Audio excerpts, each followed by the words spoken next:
welcome to the place where atheists collect in the comment section. And those who are more emotionally intelligent know that the point of these videos is never to try to imply or prove that I am wrong, immoral, or ignorant. Because if you say that, I will immediately just say, yep, I am those things. I'm here to conduct more intelligent conversations without ever trying to prove that God exists or he doesn't. That's very boring to me. I think if we could easily prove God did or did not exist, ultimately there'd either be no Christians or there'd be no atheists. It's not that simple, and that's a very boring conversation. So let's have a more interesting conversation instead. And this is a spin-off of a few videos I've been doing here recently. This concept, and I was the person who said this, so I want to explore this more. Here's what I said. As a professional, what I do for a living, ultimately you could say that I'm a salesman. And that's basically all I've been doing since I've been out of college. I'm specifically in recruiting, actually. Maybe that thing makes things even more interesting that I'm a Christian and I'm a very good recruiter for a living. And it's not an easy job. But what I had talked about in a previous video is I said, atheists make poor salesmen because what they're trying to do is to sell truth. Meanwhile, Christians are selling hope. So let's talk about truth versus hope and why I feel that it's such a struggle for atheists to try to convince people not to believe in God. So I say the big word for atheist is truth. The problem with truth is this. It's hard to really prove something is true sometimes. We can't prove that there is no God, and we cannot prove that there is not a God. And we never will be able to in this lifetime until it's too late. Because if the atheists are right, and there is no God, well, we're just going to all lose consciousness once we die, and that's the end of it, and we'll never know. But if the Christians are right, and God does exist, and after we die, we have a consciousness that goes on, and we are judged for our life here on earth, well, then we'll know. But until then, we can't know. We're all in the same situation of not knowing. And yes, I am one of those Christians who admits I can't prove that God exists to you. I can't prove that to you. I'm admitting that there's a chance that I'm wrong. To me, that's what faith is. If I could prove that God was real to you, then it wouldn't be faith. Faith is choosing even though you cannot prove something. And see, now we're kind of talking about hope a little bit. See, truth is something you cannot deny. For example, do dogs drink water? Yes, that's truth. Dogs definitely drink water. I've never heard of a dog that didn't drink water. That'd be pretty weird if a dog didn't drink water. That's truth. We can't deny that dogs drink water. But we can't say that about what the atheist perception is, that God does not exist. But what we're seeing in the comment section multiple times through my videos is atheists, and I'm not saying all, but many, are claiming that they know that there is no God and that the atheist perspective is truth. For me, it's obvious that we cannot equate the atheist perspective with truth.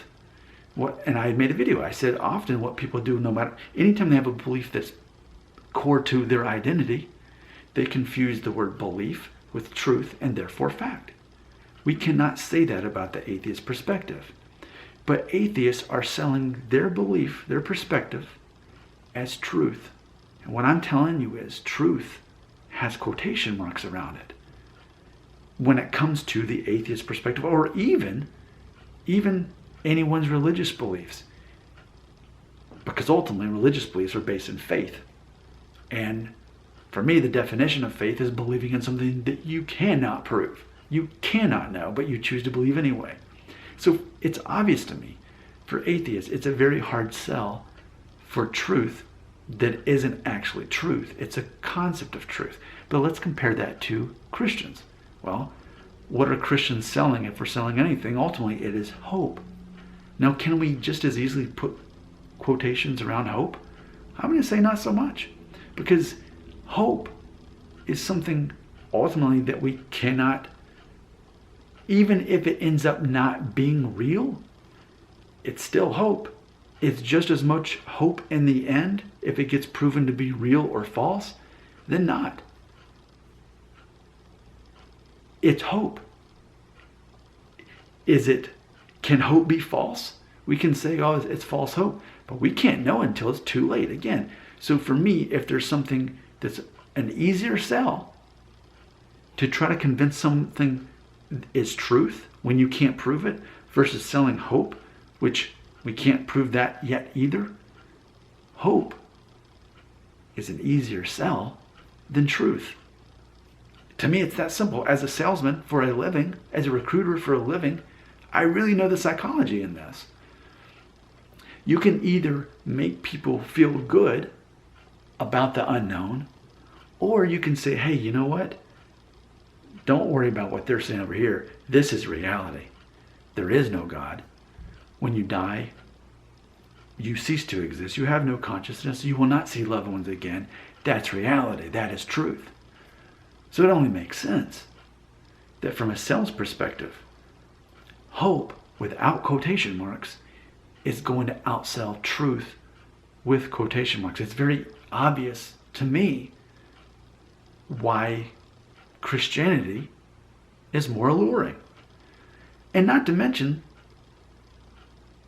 ultimately, if you could choose one or the other, which ultimately we do in the end, we do by default, ultimately, who wants to join the party where everyone says there is no God, there is no hope for life after this, there is no hope for seeing your loved ones again, there is no hope that in the end, the people who were horrible people, morally people who oppressed other people and killed and murdered and raped people, it's all the same in the end.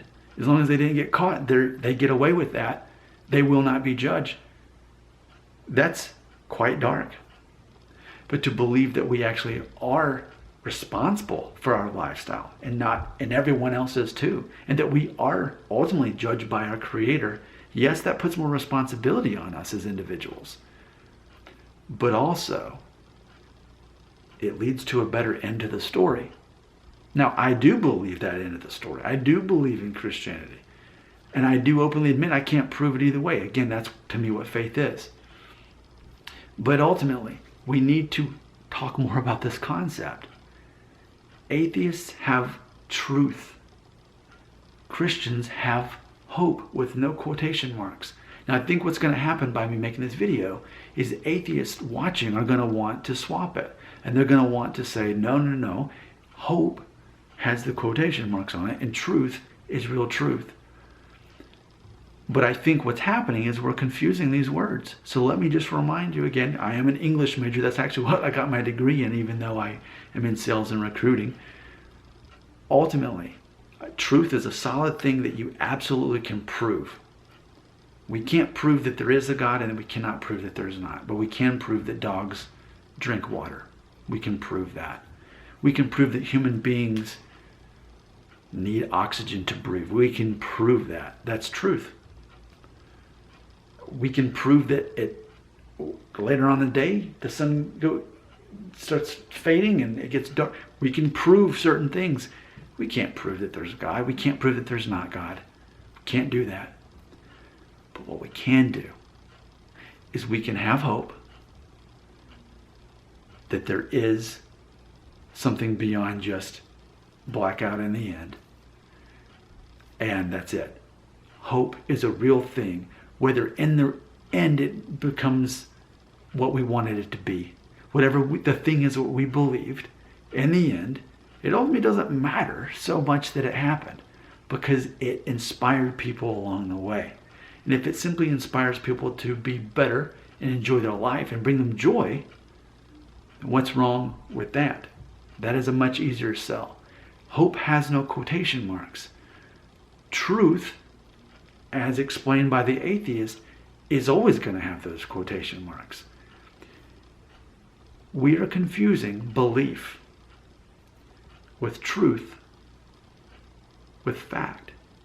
We need to appropriately assign those quotation marks to truth and take them off of hope. Your comments very easily can lead to other videos in which we're not debating whether God exists or not, but we're looking at the psychology behind our beliefs. Your comments belong right here.